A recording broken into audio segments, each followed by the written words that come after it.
여정은 캐나다의 하느님 말씀 국제종교교육센터에서 기획한 가톨릭 신앙 연구 안내 프로그램 가운데 첫 번째로 나온 평신도를 위한 성서공부 교재이며 본 영상물은 한국 가톨릭 생활 성서사에서 출간된 성서의 길을 따른 여정을 요약하였습니다.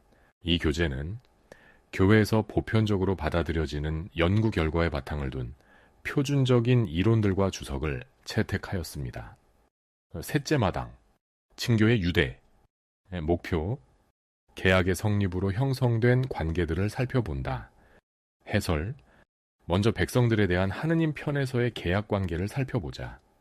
하느님께서는 주도권을 가지시고 자유로이 소집단의 사람들을 선택하시어 그 공동체와 관계를 맺으셨다. 그 관계는 백성들을 축복하시기도 하지만 또한 서슴지 않고 나무라시기도 하실 하느님께 대한 책임을 백성들에게 요구하는 인간적이고 친밀한 관계이다. 하느님께서 주도권을 가지셨다. 그 계약은 하느님에 의해서 성립된다. 이것은 하느님께서 곤란에 처한 사람들을 염려하시어 자유의지로 나서서 도우려 하셨음을 말해준다. 하느님의 백성은 하느님께서 앞장서서 행하신 역사적 사건과 상황을 통해서 그분의 사랑을 알게 된다. 백성들의 울부짖음을 들으신 분도 그분이시요 모세를 일으키신 분도 그분이셨다. 에집트 사람들의 손에서 그들을 구해내신 분도 그분이시요 그들을 하나의 백성으로 이루어주겠다고 말씀하신 분도 그분이셨다. 그들도 물론 자기들의 몫을 다해야 하지만 그것은 전적으로 하느님께서 먼저 행하신 바에 바탕을 둔 것이다. 성서 안에서 거듭거듭 발견되는 이 사실은 성 요한에 하느님께서 먼저 우리를 사랑하셨기 때문에 우리도 사랑을 합니다. 라는 말 속에 요약되어 있다. 하느님께서는 자유로이 이 백성을 선택하셨다. 계약에 관한 구절들을 고찰하면서 우리는 선택의신비, 즉 하느님이 이 백성을 택하신 신비에 직면하게 된다. 그분은 이 백성을 당신의 특별한 소유로 삼기를 바라고 계시는데 왜 다른 집단이 아닌 이 집단을 택해야 하는가는 그분만이 지니고 있는 비밀이다. 선택의 신비는 이 백성들의 신앙이 가진 독특성을 이루는 한 부분이다. 인간적인 견지에서 볼 때 그들의 역사가 특별히 자랑할 만한 것이 하나도 없다는 점에서 그들은 다른 민족과 다르다. 그들은 하느님에 의해 종살이로부터 해방되었지만 자신들이 그 길에 관여한 바는 전혀 없었다. 그들의 자랑은 하느님께서 그들을 위해서 그 모든 일을 행하셨고 또 커다란 자비를 베푸시어 가난하고 하찮은 종들의 무리인 그들에게 은총을 베풀기로 하셨다는 것이었다. 그들의 무슨 장점 때문에 하느님께서 그들을 택하신 것이 아니었다. 그들의 수요가 많거나 세력이 강해서도 아니고 또 그들이 특별히 착하기 때문도 아니었다. 그보다는 오히려 그들을 사랑하시기 때문에 그분은 그들을 택하셨다. 하느님께서 이스라엘을 당신의 백성으로 택하신 것은 그들 자신만을 위한 것이 아니라 모든 민족들을 위한 것이었다. 선택에는 책임이 따르는 법이다. 이 백성들은 그들의 하느님이 지혜로우시고 선하시다는 것과 그분이 주신 법규 또한 현명하고 정당하다는 것을 다른 민족들에게 증명해 보이기 위해서 행동의 높은 이상을 부여받았다.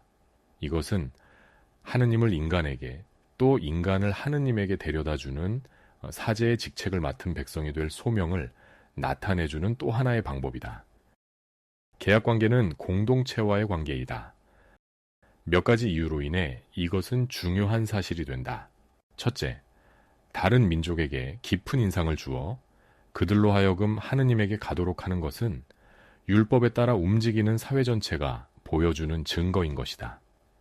하느님께서 요구하시는 것은 모든 민족들에게 보여줄 사회 집단의 증거이지 개인적 증거가 아니다. 따라서 하느님은 개개인보다는 공동체와 계약을 맺으신다. 둘째로, 하느님께서 한 개인과 계약을 맺으신다고 생각하면 백성들과는 관계없는 것이 되었을 것이다. 그들의 생활은 전적으로 공동체적인 것이었고 생활이라는 것은 곧 집단 안에서의 생활이었다. 이것은 그들이 사막을 방황하던 시절에 절대적으로 필요한 것이었다. 왜냐하면 혼자 천막 밖으로 나가는 것은 거의 죽음을 의미하는 것이었다. 사막에 있는 동안에도 가나안에 정착한 뒤에도 마찬가지로 공동체라는 집단이 구성원 각자의 복지에 대한 책임을 맡고 있었다. 따라서 집단은 각각의 구성원들에게 그 집단의 규칙을 전적으로 따르도록 요구했다.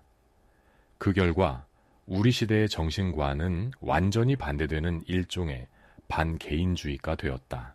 백성들은 그러한 생활을 받아들이고 사적인 이익을 공동의 선익에 종속시키는 건전한 능력을 보여주었다.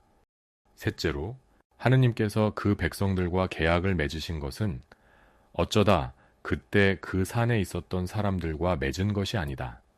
즉, 그 계약은 어떤 한정된 백성들하고만 맺은 것이 아니라는 말이다.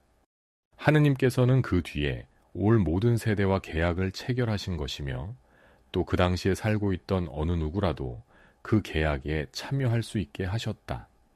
이것은 원래부터 축복을 받은 사람들 사이에서 생길 가능성이 있는 특권의식을 예방하는 효과를 가지고 있었다. 계약관계는 인격적인 관계이다. 계약은 하느님과 그 백성 사이의 인격적인 관계를 확립하였다. 계약기사는 인격체를 지칭하는 친밀한 어휘를 특징으로 하고 있다. 이러한 친밀한 어조는 그들의 하느님 또는 유다인들의 하느님 같은 표현보다 훨씬 더 호소력이 있을 뿐만 아니라 하느님께서 친밀하고 사랑스럽게 당신의 백성과 결합되어 있다는 것을 매우 분명히 밝혀주기도 한다.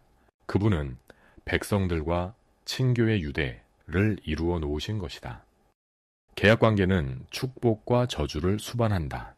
하느님께서는 당신의 백성이 당신과 친밀한 사랑의 관계 속에 있기를 바라신다.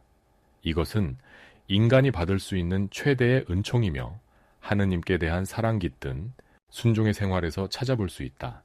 이에 대한 추론의 당연한 결과로서 인간이 겪을 수 있는 최대의 저주는 하느님에게서 떨어져 나가는 것이라는 것 또한 사실이다. 하느님께 불복종하는 자는 자신에게 이 저주를 불러온다. 하느님께서는 마치 좋은 아버지처럼 백성들을 당신에게로 다시 데려오시기 위해 주저없이 그들의 불순종을 벌하신다. 그러나 당신의 백성들이 끝내 죄를 버리지 않으면 강제로 돌아오게 하시지는 않는다. 다만 그들의 행위의 결과에 대해서 충분한 경고를 하실 뿐이다. 그래서 성서에는 그 계약을 충실하게 지키는 사람들에게 베풀어질 풍성한 은총의 약속과 그것을 지키지 못한 자에게 내릴 저주에 대해서 언급한 수많은 구절들이 나온다. 그러나 하느님의 자비는 징벌을 넘어서고 있어서 하느님의 마지막 말씀은 축복과 평화와 사랑의 말씀이라는 것이 분명히 표현되어 있다. 다음 영상물에서 계속 이어집니다. 구독 신청으로 함께 해주세요.